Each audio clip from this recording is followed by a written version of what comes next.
Hello everyone, कैसे हैं आप सभी। चलिए, कल हमने बात की थी किसकी, लॉस एंड प्रॉफिट की बात कर रहे थे। लॉस एंड प्रॉफिट में मैंने आप लोगों को थ्योरी बता दी है, थोड़ी सी जो भी होती है उसके बारे में हमने चर्चा भी की थी कल। किस किस के बारे में चर्चा की थी। मैंने आपको बताया था सीपी कॉस्ट प्राइस क्या होता है, मैंने आपको बताया था एसपी सेलिंग प्राइस क्या होता है, मैंने आपको बताया था प्रिंट प्राइस क्या होता है, और उसके बारे में थोड़ी थोड़ी सी चर्चा की भी की थी, है ना। अब आगे की बात करते हैं। आगे की बात क्या है, आज इसके क्वेश्चंस करेंगे, है ना। क्वेश्चन नंबर 1 देखो, बहुत अच्छे अच्छे क्वेश्चन मिलेंगे, सारे के सारे प्रीवियस ईयर कहीं ना कहीं आए हुए हैं सारे।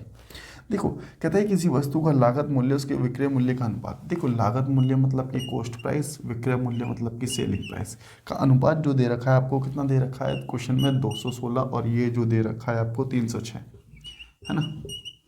तो मैंने आपको बताया था कि कॉस्ट प्राइस और सेलिंग प्राइस, ठीक है। देखो, इसको और काट लो, जो रेशो दे रखा है ना, रेशो दे रखा है, इसको और काट लो। 3 7 21, 3 दूनी 6, और 3 1 3, और 3 दूनी 6, और किससे जाएगा, 6 1 6, 6 दूनी 12, 6 1 6, 6 7 42। तो जो इसका रेशो जो आ गया वो कितना आ गया, 12:17 आ गया। तो इसका मतलब 12 रुपए की कोई वस्तु खरीद के लेके आए थे और आपने बेची कितने की, 17 रुपए की बेची थी। तो मैंने आप लोगों को बताया था ना कि प्रॉफिट कैसे निकालते हैं। प्रॉफिट सीपी में से एसपी को माइनस कर दो, सीपी में से एसपी, सॉरी एसपी में से सीपी को माइनस कर दो, एसपी में से सीपी माइनस कर देंगे तो हमारे पास यहाँ पे क्या निकल के आ जाएगा, प्रॉफिट निकल करके आ जाएगा। तो 17 देख लो, डिफरेंस देख लो, या तो सीधा सीधा 5 का प्रॉफिट हो रहा है किस पर, सीपी पर होगा। मैंने कल ही आप लोगों को बताया था, लाभ और हानि की गणना सदैव किस पे की जाती है, क्रय मूल्य पर की जाती है। इनटू में कितना, 100। तो यहाँ से काट लो इसको, 4 3, कैसे कटेगा ये, 4 3 12 हो गया, 4 से काटा 25, 25 पंजे 125, 125/3, तो जाएगा 3 चौक 12, है ना। और 3 एकम 3, देखो 41। अगर आपका 41 आ गया है ना, और किसी और ऑप्शन में 41 नहीं है, तो इसको यहीं पर छोड़ दो और आंसर टिक लगा के आगे बढ़ जाओ। समझ रहे हो मेरी बात को, क्योंकि उससे कोई फर्क पड़ने वाला नहीं है कि आप पॉइंट में भी निकालने लगे। 41 दिख गया, किसी और में 41 नहीं है, तो टिक किया और आगे चले गए। जैसे कि हमारे को दिख रहा है इसमें कि ऑप्शन बी इसके आगे नहीं है। अगर इसके आगे भी अगर सॉल्व करोगे ना, तो 41.666 जाता रहेगा फिर। समझ रहे हो मेरी बात को। तो यहाँ से ये क्वेश्चन हो गया कंप्लीट। अब चलते हैं अगले क्वेश्चन की ओर। क्वेश्चन नंबर सेकंड क्वेश्चन में क्या दे रखा है, देखिए बहुत अच्छा क्वेश्चन हैगा ये भी। कहता है कि एक in a medical transaction 17 times of cost price, 17 times of cost price. तो 17 टाइम्स ऑफ कॉस्ट प्राइस मतलब कि 17 सीपी। देखो, हिंदी में मैं बता देता हूँ आप लोगों को, एक चिकित्सा लेन देन में लागत मूल्य का 17 गुना। देखो, लागत मूल्य का मतलब मल्टीप्लाई होता है तो 17 सीपी, क्योंकि सीपी लागत मूल्य क्वेश्चन में बोला गया है, ठीक है ना। आगे क्या कहता है, लागत मूल्य का 17 गुना, ठीक है। लागत मूल्य और बिक्री मूल्य के योग। देखो, आगे क्या कहता है कि लागत मूल्य और बिक्री मूल्य के योग का 8 गुना है, तो सीपी प्लस एसपी, क्योंकि क्वेश्चन में ऐसा बोला गया है कि क्या है, कॉस्ट प्राइस और सेलिंग प्राइस का 8 गुना। अगर ध्यान से देखोगे इंग्लिश में तो ज़्यादा अच्छा समझ आ जाएगा तुम लोगों को। Cost price is equal to 8 times of sum of cost price and selling price. Sum of cost price of selling price का कितना है, 8 टाइम्स है, ठीक है। तो यहाँ से आ गया 17 सीपी, ये हो गया हमारे पास 8 सीपी प्लस 8 एसपी, है ना। ये हो गया 8 एसपी। इतनी बात क्लियर हो गई होगी, है ना। अब इसको ऐसा ही 85 में समझ लेना, ये एसपी, ठीक है ना। तो देखो, सीपी में से सीपी घटा दो, सीपी में से ये इधर आके माइनस हो जाएगा, तो बचेगा कितना, 9 सीपी। 9 सीपी बराबर 8 एसपी, है ना। 8 एसपी, 8 एसपी। तो इसका मतलब क्या हो गया यहाँ से, देखो सीपी के सामने वाली वैल्यू होती है, याद रखना। क्यों, ये 9 तो इसके साथ मल्टीप्लाई में, तो इसका मतलब सीपी जो है हमारे पास कितना है, यहाँ पे लिख देता हूँ। सीपी कितना है हमारे पास, सीपी हो गया हमारे पास 8 रुपये। और एसपी 8, तो इसके साथ मल्टीप्लाई में, तो एसपी की वैल्यू कितनी होगी, एसपी की वैल्यू होगी 9, तो एसपी हो गया हमारे पास 9। अब एक चीज़ आप खुद बताओ कि 8 रुपये की कोई वस्तु तुम खरीद कर लेके आए हो, 9 रुपये की उसको बेच रहे हो, ठीक है ना। तो कितने का प्रॉफिट, कितने परसेंट का प्रॉफिट है, तो 1 रुपये का प्रॉफिट है किस पर, 8 रुपये पर, क्योंकि लाभ और हानि की गणना किस पर, क्रय मूल्य पर की जाती है। इंटू में 100, 4 दूनी 8, 4 घटा 25, तो कितना हो जाएगा, 12.5% का आप लोगों का यहाँ पर प्रॉफिट हो जाएगा। इतनी बात चलिए क्वेश्चन नंबर 3 देखते हैं। इसमें क्या कहता है, क्वेश्चन में कहता है कि एक फल विक्रेता क्या करता है कि 80 संतरे बेचकर, देखो बेचकर जहाँ आ जाए ना बेचकर, तो इसका मतलब इसके साथ मल्टीप्लाई में एसपी कर दो। बेचकर की बात करता, अगर खरीद की बात करता तो यहाँ पर सीपी कर देते। कह रहा है 95 संतरे के मूल्य वसूल करता है, तो वसूल करता है मतलब कि सीपी हो गया। इतनी बात समझ आ गई। तो इसका मतलब यहाँ से आप लोग कह सकते हैं, इसको रेसो में काट लो। रेसो काटेंगे तो ये जाएगा 5 एकम 5, 5 में 30, 5 से इसको काटो, 5 एकम 5 हो गया, और कितना हो गया 5 निम 45। अगर मैं एसपी की बात करता हूँ तो एसपी के सामने वाला ये 19 हो गया। अगर मैं सीपी की बात करता हूँ तो सीपी की वैल्यू होगी 16। अभी बताया मैंने पिछले क्वेश्चन में ही, ठीक है। तो 16। तो एक चीज़ देखो, यहाँ पर प्रॉफिट कितने का हो रहा है। देखो तुम 16 रुपये की कोई वस्तु लेके आए हो, 19 रुपये की तुमने बेच दी, तो 3 रुपये का प्रॉफिट हुआ ना। और प्रॉफिट किस पर होगा, सीपी पर होगा, इनटू में 100। काट दो, 4 चौक 16, 4 से काटा 25, तो ये हो गया हमारे पास 25 थी, अब 75, 75/4। तो इसको काटोगे आगे तो कितना बार जाएगा ये, 4 एकम 4 है ना, 3 बचा ना, 4 8 32.75 आप लोगों का आंसर हो जाएगा। इतनी बात समझ आ गई होगी, है ना। चलते हैं नेक्स्ट क्वेश्चन की ओर। देखो अगला क्वेश्चन क्या कहता है, 850 वस्तुओं का लागत मूल्य, 850 वस्तु का लागत। अब देखो यहाँ लागत कह दिया ना, तो लागत का मतलब मैंने बताया था ना सीपी होता है, तो मल्टीप्लाई में सीपी। आगे क्या कहता है, 995, 900 नहीं 595, 595 वस्तुओं के विक्रय मूल्य के बराबर है ना। तो यहाँ पर हमने कर दिया क्या, एसपी कर दिया। इतनी बात समझ आ गई, ठीक है। तो ये कह रहा है कि लॉस होगा या प्रॉफिट होगा, पहले तो इसको काट लेते हैं, 5 से जा रहा है ना, या 17 से काट लेते हैं। 17 पंजे 85 और कितना 17 तिये 51 हो गया, 17 पंजे 85 हो गया, है ना। 5 एकम 5 और 5 सत्ते 35। अब देखो सीपी की वैल्यू कितनी आ गई, सीपी के सामने तो 7 है ना, तो सीपी के सामने 7 है तो सीपी 7 हो गया। और एसपी के सामने 10 है तो एसपी कितना हो गया हमारे पास, 10 हो गया। तो इसका मतलब यहाँ से हमें ये बात तो क्लियर हो गई ना कि सीपी एसपी 7 10 हो गए, तो प्रॉफिट कितने का, 3 का प्रॉफिट किस पर, सीपी पर, इनटू में 100। तो कितना हो जाएगा 300/7। इसको काट लो अब यहाँ से, 7 चौक 28 हो गए ना। देखो अब देखो किसी और में है क्या भाई, 4 2 जगह है और काट लो, तो 7 दूनी 14। इतना ही करो और आगे इसको छोड़ दो, है ना। बाद बाकी पूरा सॉल्व करना है तो कर सकते हो, लेकिन इतना देख लिया कि ऑप्शन में कहीं और 42 नहीं है तो 42 लगाओ और आगे बढ़ जाओ। इसको आगे सॉल्व करने की जरूरत है नहीं एग्जाम में। यहाँ पर अगर ट्राई करना है तो आप लोग कर सकते हो। क्वेश्चन नंबर 5 देखते हैं, थोड़ा सा अलग है ना। 2 क्वेश्चन सेम हो गए, 2 नहीं 3 क्वेश्चन सेम हो गए। अभी क्वेश्चन नंबर 5 थोड़ा अलग है। क्या कहता है कि 33 वस्तु का क्रय मूल्य उतना ही है जितना कि x वस्तु के विक्रय मूल्य है। यदि लाभ 10% हो तो x का मान, देखो लाभ 10%, यहाँ पर एक चीज़ समझना, कॉस्ट प्राइस मैंने आप लोगों को कल भी बताया था कि कॉस्ट प्राइस को हम 100 मान सकते हैं। कॉस्ट प्राइस को कितना मान सकते हैं, कॉस्ट प्राइस को हमने माना यहाँ पर 100। और अगर मुझे प्रॉफिट लेना है ना 10% का, तो मैं सेलिंग प्राइस मानूंगा कितना, 110। इतनी बात तो क्लियर है, आप लोग कहेंगे बिल्कुल ठीक। 0 से 0 काट लेते हैं, कोई फ़र्क नहीं पड़ेगा। सीपी मेरे पास कितना 10 हो गया, एसपी मेरे पास 11 हो गया। यहाँ से इसको भी हटा दिया, ठीक है ना, ये 10 और 11 हो गया। अब उसने क्या कहा है, उसने क्वेश्चन में कहा है कि 33 पुस्तकों का क्रय मूल्य उतना ही है। कह रहा है कि 33 पुस्तकों का क्रय मूल्य उतना ही है जितना कि x पुस्तकों के विक्रय मूल्य के बराबर है। तो इसका मतलब विक्रय मूल्य के बराबर, विक्रय मूल्य कितना है यहाँ पर 11 के बराबर वैल्यू दे रखी है क्वेश्चन में, कितनी 33, है ना। अब आप लोगों को ये भी डाउट बन रहा होगा कि हमें कैसे पता चलेगा, तो जैसे जैसे तुम प्रैक्टिस करते रहोगे ना धीरे धीरे, तो मैं भी चीज़ें खुद से पता चलने लगेगी।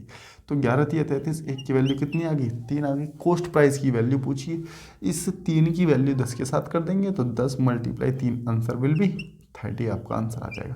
अरे बात समझ पा रहे हो क्या मेरी, मैंने कहा 10 और 11 में रेशो में काट लिया।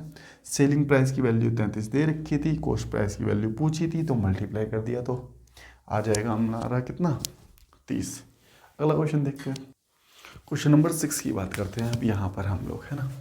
क्वेश्चन नंबर 6, क्वेश्चन नंबर 6 में क्या कहता है, कह रहा है 60 कुर्सियों को 24,500 रुपये में खरीदा गया है। देखो 60 कुर्सी को 24,560 रुपये में खरीदा गया, ठीक है जी।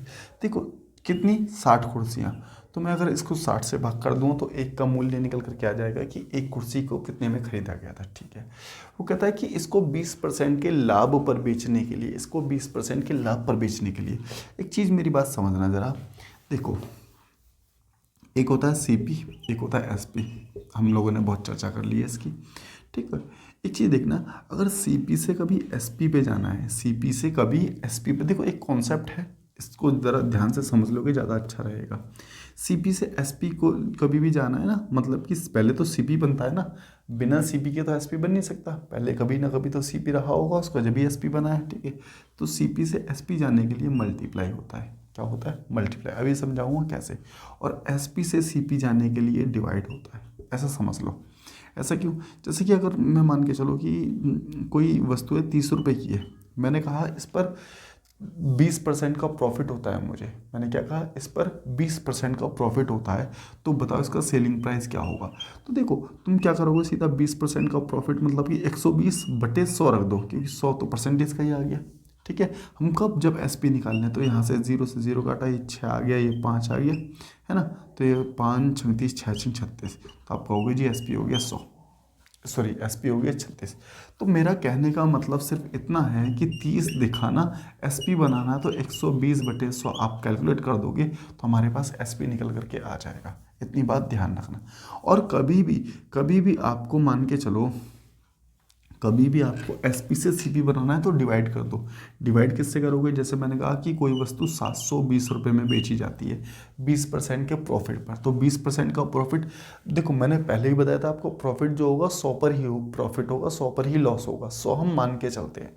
ठीक है, देखो ये एसपी है, एसपी है, सीपी पूछा जा रहा है आपसे, सीपी पूछा जा रहा है। ठीक है, वो भी 20% के लाभ पर ये वस्तु बेची गई थी, तो इसका मतलब इसका क्रय मूल्य कितना रहा होगा, तो 120 इंटू में परसेंटेज का 100 लगा दिया, 0 से 0 12 6 72, इसका मतलब ये 600 रुपये रहा होगा। समझ आई क्या आप लोगों को ये बात? भाई मैं क्या कहना चाह रहा हूँ, मैं सिर्फ इतना कह रहा हूँ कि एसपी से सीपी जल्दी बनाने के लिए आप मल्टीप्लाई कर दो, और एसपी से सॉरी सीपी से एसपी बनाने के लिए, सीपी से एसपी बनाने के लिए मल्टीप्लाई कर दो, और एसपी से सीपी बनाने के लिए क्या कर दो, भाग कर दो। बस इतनी बात समझ लो। अब आ जाओ इसी क्वेश्चन पर। देखो 20% का लाभ, ये सीपी तो हमने निकाल लिया ना, अगर मुझे इसको एसपी बनाना है तो इसका मतलब 120/100 रखूँगा मैं। भाई एसपी बनाना है तो गुणा करूँगा, गुणा कर दिया 120 से। ठीक है, 0 से 0 काट दो, इस 0 से इसको काट दो। ठीक है, 12 पंजे 60 कर दो, है ना। तो हमारे पास जो आ जाएगा, अभी कटने के बाद जो आएगा 5 चौक 20, नीचे लिख रहा हूँ मैं इसको काटने के बाद, है ना। 5 चौक 20, 5 नीम 45, और 5 एकम 5, और 5 दूनी 10, ये आ गया। इतनी बात समझ आई। और उसने क्या कहा है, उसने कहा है कि कितनी वैल्यू दे रखी है, 1 मिनट देख लेते हैं क्वेश्चन में। आप लोगों को तो स्क्रीन पर दिख रहा होगा वैसे, है ना। क्वेश्चन में कह रहा है कि 24,560, अच्छा 24,560 ही दे रखा है। 24,560 में कितनी वस्तुएं, कितनी कितनी चेयरें आएंगी या बेचनी चाहिए उसे, है ना। अब एक चीज़ देखो, यहाँ से इसको काटना बहुत मुश्किल है, इसको काटना बहुत मुश्किल है, इसलिए हम अप्रॉक्स में काटेंगे। देखो ये 500 के नज़दीक है ना, तो मैं इसको 500 मान लूँ, कोई दिक्कत नहीं, 0 से 0 काट दो, है ना। अब देखो ये 24,000 है, मतलब कि इसको भी 25,000 मान लो, इसको 25,000 मान लो। ठीक है, और इसको मान लो कितना, 500। ऐसा क्यों? देखो ऑप्शन आपके बहुत दूर दूर हैं, 30 40 50 60। अगर ऑप्शन नज़दीक नज़दीक हो तो अप्रॉक्स नहीं मान सकते, ऑप्शन दूर दूर हैं तो अप्रॉक्स हम मान सकते हैं। मैंने इसको 500 माना। क्यों मान रहा हूँ मैं ये भी बताता हूँ, क्योंकि 491.2, अब इसको इससे डिवाइड करेंगे तो बहुत समय लग जाएगा, हम लोगों का बहुत समय लग जाएगा। इसलिए जल्दी कैलकुलेशन के लिए आप ऐसे कर सकते हो, 2 0 से 2 0 कैंसिल कर दो, और 5 25, तो आपका अप्रोक्स जो आ गया 50 आ जाएगा अप्रोक्स। समझ पाए? और 50 आप लोगों का क्या होगा, आंसर हो जाएगा। अब दूसरी बात, इसको काटने के लिए आप कैलकुलेटर से भी काटना तो भी 50 आएगा। ठीक है ना, कैलकुलेटर से भी काटोगे, करके देख लो, नहीं तो अभी 50 आएगा। तो अप्रोक्स में भी वैल्यू ला सकते हैं, कोई दिक्कत नहीं है। क्यों? अगर एग्ज़ाम में आ गया तो एग्ज़ाम में इतनी बड़ी बड़ी वैल्यू काटने में तो हमें बहुत समय लग जाएगा। ठीक है, मैं आपको वास्तविकता बता रहा हूँ, बाद बाकी जैसा आप चाहें वैसे कर सकते हैं। ठीक है, क्वेश्चन नंबर 7 देखते हैं, है ना। क्वेश्चन नंबर 7 में कहता है कि यदि क्रय मूल्य विक्रय मूल्य का 72% है, कह रहा है कि जो क्रय मूल्य है वो विक्रय मूल्य का 72। अब इसका मतलब देखो, हमें एसपी 100 मानना पड़ेगा, क्यों, जब इसको 100 मानेंगे जब भी तो सीपी हमारे पास 72 होगा, और क्वेश्चन में दिया गया है कि क्रय मूल्य जो है विक्रय मूल्य का 72% है। बस रख दो इसको, कोई दिक्कत नहीं है। अब एक चीज़ देखना, इसको काट लो, काटो इसको, कितनी बार जाएगा, 4 से काटा, 4 एकम 4, 4 8 32, और इसको काट लो 4 25। अब देखो यहाँ प्रॉफिट कितने का हो रहा है, 7 रुपये का प्रॉफिट हो रहा है ना, किस पर, 18 पर। 7 रुपये का प्रॉफिट हो रहा है 18 पर, इंटू में कितना, 100, तो ये 9 और ये 50, 2 से काट लिया तो ये कितना हो गया हमारे पास, 350 बट्टे में कितना, 9, 9 तिया 27, 9 तिया 27 ही जाएगा ना, है ना। अब देखो किस किस में पॉइंट कह रहा हूँ मैं, किस किस में 3 है। अगर तुम्हारे पास सिर्फ एक ही ऑप्शन में 3 है तो कर लो, बाद बाकी क्वेश्चन। भाई सब फ़ोन हो गया स्विच ऑफ, इसको देख लो, अब आगे देख लो। चलो 9 तिया 27 हो गया ना आप लोगों के पास। अब बचा कितना है हमारे पास, 3 5 3 8, मतलब कि अभी जाएगा 9 8 72। देखो तुम्हारे पास 38 आ गया ना, तो यहीं पर छोड़ दो, क्योंकि किसी और ऑप्शन में तो 38 है नहीं। बाद बाकी सॉल्व करना चाहो तो कर सकते हो। तो ये तो हो गया आप लोगों का क्वेश्चन नंबर 7 कंप्लीट। देखो अगले क्वेश्चन में क्या दिया गया है, अगले क्वेश्चन में दिया गया है कि एक वस्तु का क्रय मूल्य उसके विक्रय मूल्य से 16% कम है। एक वस्तु का क्रय मूल्य, क्वेश्चन नंबर कौन सा है, 7 है ना। एक वस्तु का क्रय मूल्य 7 है, 8 है भाई, क्वेश्चन नंबर 8 है भाई, 8 डाल लो इस पर, 8 7 तो हमने कर लिया ना। क्वेश्चन नंबर 8 है ना, कह रहा है कि किसी वस्तु का क्रय मूल्य उसके विक्रय मूल्य से 16% कम है। तो इसको हमने फिर 100 माना और इसको माना हमने 64। इतनी बात समझ रहे हो। देखो ये तो तुम समझ ही रहे हो, मैं इसको और आसान करके दिखाता हूँ तुम्हें। देखो जैसे कहा गया है कि क्रय मूल्य उसके विक्रय मूल्य से, चलो ऐसे ही कर लो या तो फिर, है ना, क्रय मूल्य उसके विक्रय मूल्य से 16% कम है, ऐसे ज़्यादा जल्दी समझ आ जाएगा।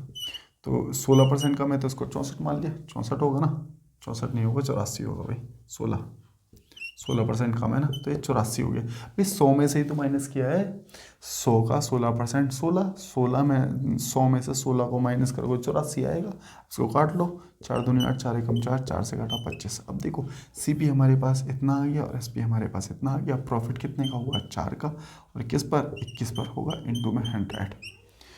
समझ रहे हो। अब देखो क्वेश्चन में खुद कहा गया कि अप्रॉक्स में आंसर बताना है, किस में बताना है, अप्रॉक्स में। तो ये हो गया हमारे पास 400, 400 बटे 21, तो कितनी बार जाएगा, ये जाएगा 21 दूनी 42 ज़्यादा हो जाता है, तो 21 से कम 21 है ना, 21 से कम 21। अब हमारे पास बचा कितना है, तो 21 9 बार जाएगा, है ना, 9 बार जाएगा, 21 नहीं, हाँ जी 9 बार जाएगा। तो ये क्या हो गया हमारे पास, 19% का प्रॉफिट हो गया। इतनी बात क्लियर हो गई होगी आप लोगों को। अगले क्वेश्चन की ओर चलते हैं। अगर किसी को डाउट हो ना, तो ये जो 400 बट्टे 21 है, तुम इसको डिवाइड करके देख लेना। ऐसा मत करना कि मैंने ला दिया और तुम सोच रहे हो कि कैसे आ रहा है, समझ नहीं आ रहा। कैलकुलेटर से डिवाइड करके देख लो, यही आएगा अप्रॉक्स में, ठीक है ना। देखो अगले क्वेश्चन में क्या कहा गया है, कह रहा है कि किसी वस्तु पर मिलने वाला लाभ। एक चीज़ देखना, अगर मैं बात करूं क्वेश्चन नंबर 9 की, कह रहा है लाभ, लाभ मतलब कि 2, कह रहा है विक्रय मूल्य का, विक्रय मूल्य का कितना है, 7 है, 2/7। क्योंकि उसने पहले देखो, उसने कहा पहले, अगर तुम उसको ध्यान से पढ़ोगे क्वेश्चन को, पहले लाभ बोला है, पहले लाभ बोला, जो पहले बोलता है वो आगे वाला होगा। प्रॉफिट बोला तो प्रॉफिट इसको लिखेंगे। आगे कहता है कि विक्रय मूल्य का, तो नीचे वाला क्या हो जाएगा, विक्रय मूल्य। तो ये हो गया विक्रय मूल्य, ये हो गया प्रॉफिट। एक चीज़ बताना, अगर कोई वस्तु आपने 7 रुपये की बेची है, 7 रुपये की आपने बेच दी और 2 रुपये का प्रॉफिट हुआ, तो इसका मतलब तो ये हो गया ना कि सीपी उसका 500 रुपये होगा। अरे नहीं होगा क्या, आपने 7 रुपये की कोई वस्तु बेच दी और उस पर आपको 2 रुपये का प्रॉफिट हो गया, तो इसका मतलब तो ये हो गया कि आप 500 रुपये की खरीद के लेके आए थे उसको, तो ये वस्तु का क्या हो गया, कॉस्ट प्राइस हो गया। अब यहाँ से आपको क्या पूछा है, प्रॉफिट परसेंट पूछा है। तो प्रॉफिट परसेंट कितना होगा, 2/5, क्योंकि सीपी पर ही लाभ और हानि की गणना होती है। 5 दूनी 10, 20 दूनी 40, 40% आपका क्या हो जाएगा, आंसर हो जाएगा। इतनी बात समझ आ गई होगी आप लोगों को। अगले question, question number 10, last question है आज का, है ना। क्वेश्चन नंबर 10 में क्या दिया गया है, क्वेश्चन नंबर 10 में देखो, राम है, राम किसी वस्तु को बेचकर 10% का, 10 नहीं 30% का प्रॉफिट कमाता है, 30% का प्रॉफिट कमाता है राम, 30% का प्रॉफिट कमा रहा है, ठीक है ना। चलिए, तो 30% का प्रॉफिट कमा रहा है, किसका कमाएगा भाई, इस 100 पर ही कमाएगा। ये हो गया इसका प्रॉफिट, ये हो गया क्या, प्रॉफिट हो गया, और ये हमने मान लिया सीपी, है ना। अब एक चीज़ देखो, ये हो गया प्रॉफिट, ये हो गया सीपी। अगर मैं एसपी की बात करूँगा तो एसपी हमारे पास 130 बन जाएगा। क्यों? 100 रुपये की वस्तु तो हो गई जो आपने तैयार की है, और अगर इसमें 30 और जोड़ दोगे तो इसका मतलब सेलिंग प्राइस जो होगा वो क्या 130 नहीं हो जाएगा? तो आप कहेंगे बिल्कुल ठीक है। अब देखो वगैरह कि 30 का लाभ तो हो रहा है, लेकिन उसने क्या कहा, हम क्या एक्चुअल में कैसे करते क्वेश्चन को, 30/100 इंटू में 100 और 30% का लाभ, बात खत्म हो जाती। लेकिन ये तो फिर क्वेश्चन में पूछा ही नहीं उसने कुछ, इसका मतलब क्यों, क्वेश्चन में उसने 30% प्रॉफिट तो पहले दे दिया, तो 30% प्रॉफिट क्यों निकलवाएगा हमसे? वो नहीं निकलवाएगा। इसलिए उसने अगली स्टेटमेंट में क्या कह दिया, उसने कह दिया कि जो प्रॉफिट की गणना है, लाभ की गणना विक्रय मूल्य पर की जाए, क्रय मूल्य पर ना करके। अब एक चीज़ समझना, आप लोग कहोगे मैंने तो ये कहा था कि लाभ और हानि की गणना सदैव क्रय मूल्य पर की जाती है। बिल्कुल की जाती है, लेकिन जब क्वेश्चन में ही कह रहा है कि जी गणना जो है विक्रय मूल्य पर करो, तो जब क्वेश्चन में कह रहा है तो कर लेंगे हम, कोई दिक्कत नहीं। 30% का लाभ हो रहा है किस पर, 130 पर, इंटू में 100। 0 से 0 काट दिया, इसके आ गया हमारे पास कितना, 300, 300/13। तो इसको काटेंगे तो 13 दूनी 26 गया, है ना। हमारे पास बचा 40, 13 तिया 39, तो 23 पॉइंट समथिंग आपका जाएगा। हम इसको यहीं पर रोकेंगे, क्यों, आगे 23 पॉइंट समथिंग और किसी से मिलता जुलता है नहीं, मतलब कि अकेला ही 23 है, तो आंसर यहीं तक हो जाएगा। तो जहाँ तक आप लोगों को ठीक लग रहा होगा बात, बाकी जैसे ही आप लोग कमेंट करेंगे आपको कुछ भी नहीं समझ आता, सपोज दैट कुछ भी, तो ऐसा तो होगा नहीं कुछ भी ना समझ आए, ठीक है ना। हाँ, अगर किसी क्वेश्चन में कोई डाउट बनता है तो आप कमेंट कर दो।